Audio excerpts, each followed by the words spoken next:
Welcome back, everybody. Today, we're going on a deep dive, and it's into something you use all the time. But you might not realize just how versatile it is. Yeah. I'm talking about the word get.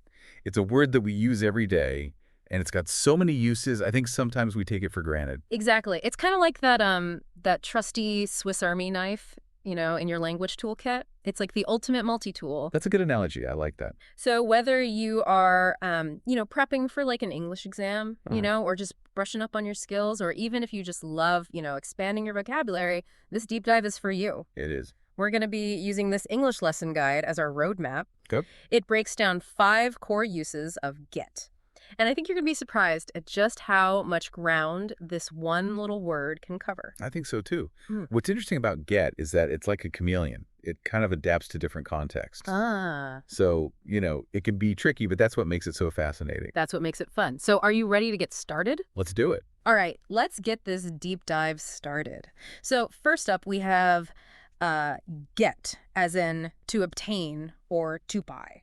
Pretty basic, right? Right. Yeah. This is like, your everyday, did you get a new phone? Or I need to get groceries, that kind of get. Yeah.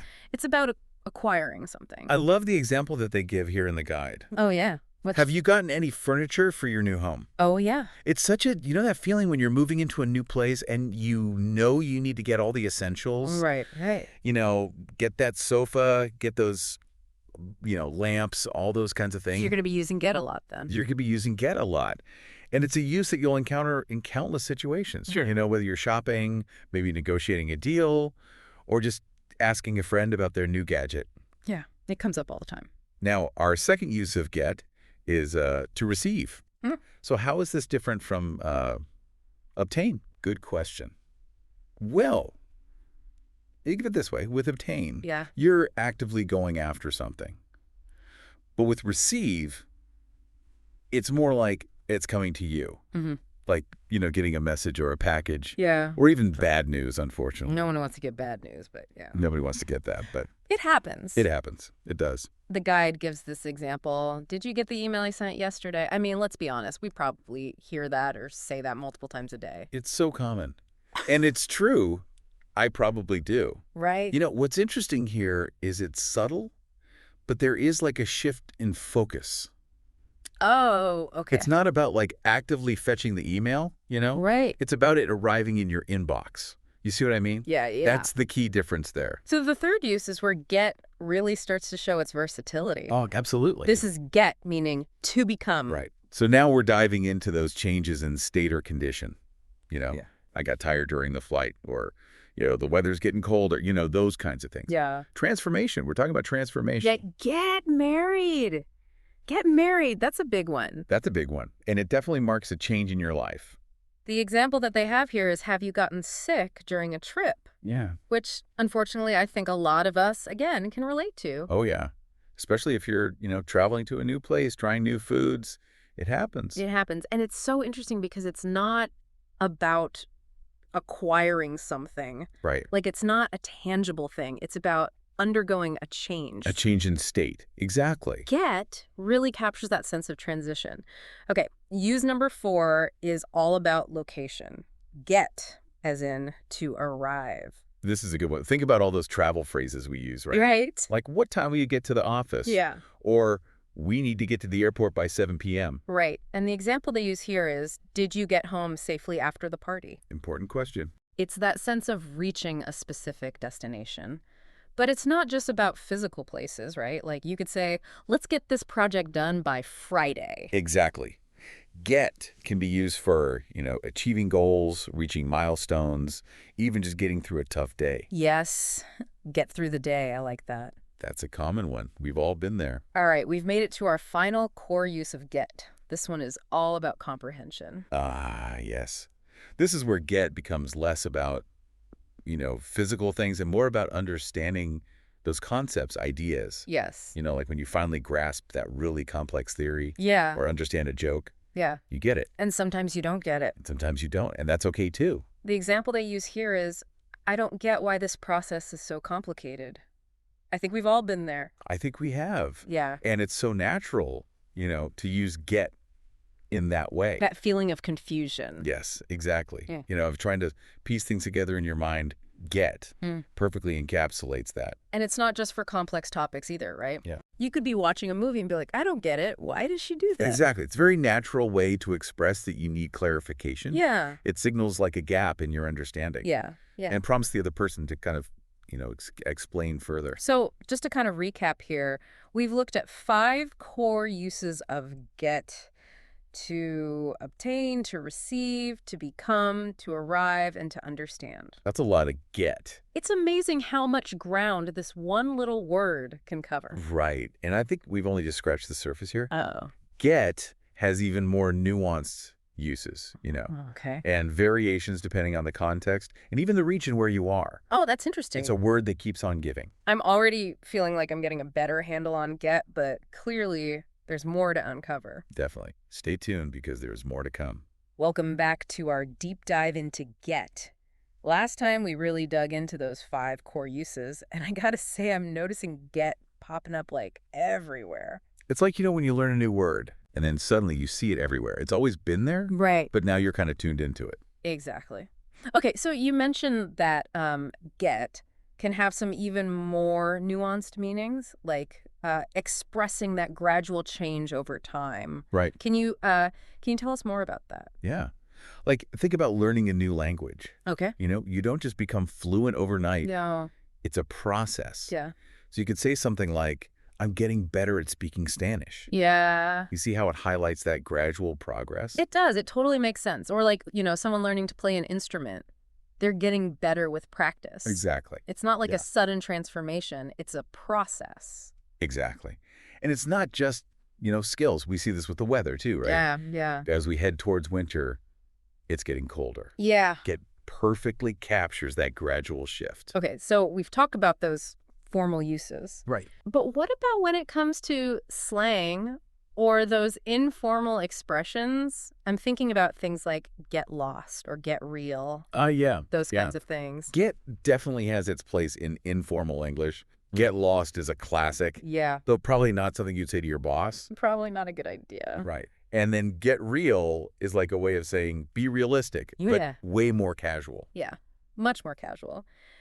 These expressions definitely add color to our language. Yeah. But it's really important to be mindful of the context. Yeah. You wouldn't use them in, formal writing or a Right. business presentation. It's like, having different outfits for different occasions. Exactly. You wouldn't wear your ball gown to the grocery store. No, no, no. Okay, so you also mentioned that get can have slightly different meanings depending on the region or the dialect. It's true. That's fascinating to me. Yeah, language is constantly, evolving and adapting to those local cultures. So give us an example of that.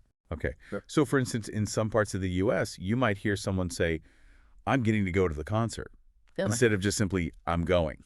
Interesting. So it almost like emphasizes the excitement. Right. Or the opportunity, Yeah. like I'm lucky enough to be going to the concert. Exactly. It adds a little something extra, doesn't it? Yeah. And these regional variations, they really add richness and diversity to the English language. Yeah. They reflect the unique character of these different communities. So as English learners, it's important to not just, memorize the definitions in the dictionary, Right. but to be open to these variations and how get is really used out in the world. Absolutely. Language is about communication, and that means understanding those nuances and the different ways people express themselves, So we've talked about a lot here, those formal uses, Right. informal expressions, regional variations.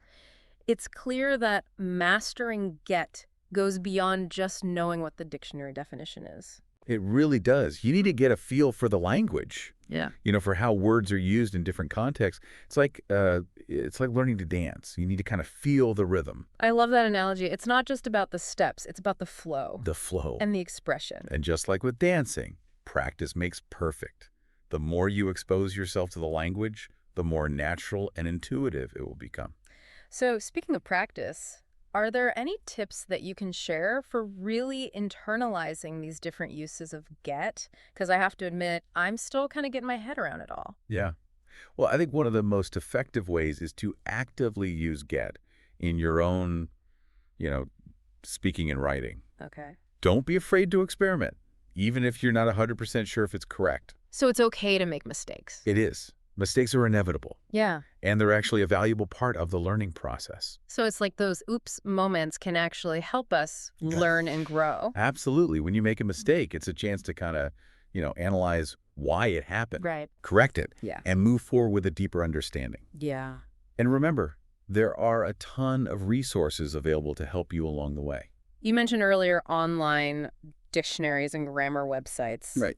Those are great for looking up definitions and examples. They are.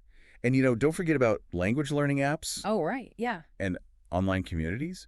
There's a whole world of support and guidance out there. It's like having this global network of language coaches. Exactly. Yeah. And the best part, What's that?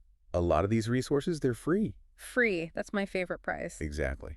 And they're easily accessible. So to sum up what we've talked about so far, get is incredibly versatile It is. with, formal and informal uses, regional variations, and all these nuanced meanings that go beyond those simple dictionary definitions. It's more than meets the eye, that's for sure. And we've learned about those practical tips Yeah. for mastering get, Yeah. from that active use and experimentation to using all those resources. All right. And not being afraid of making mistakes, right? Those learning opportunities. Absolutely. Embrace the mistakes. They're your friends. I feel like we've covered so much already, but I'm excited to see where we get to in this final part of our deep dive. I know. There's more to come.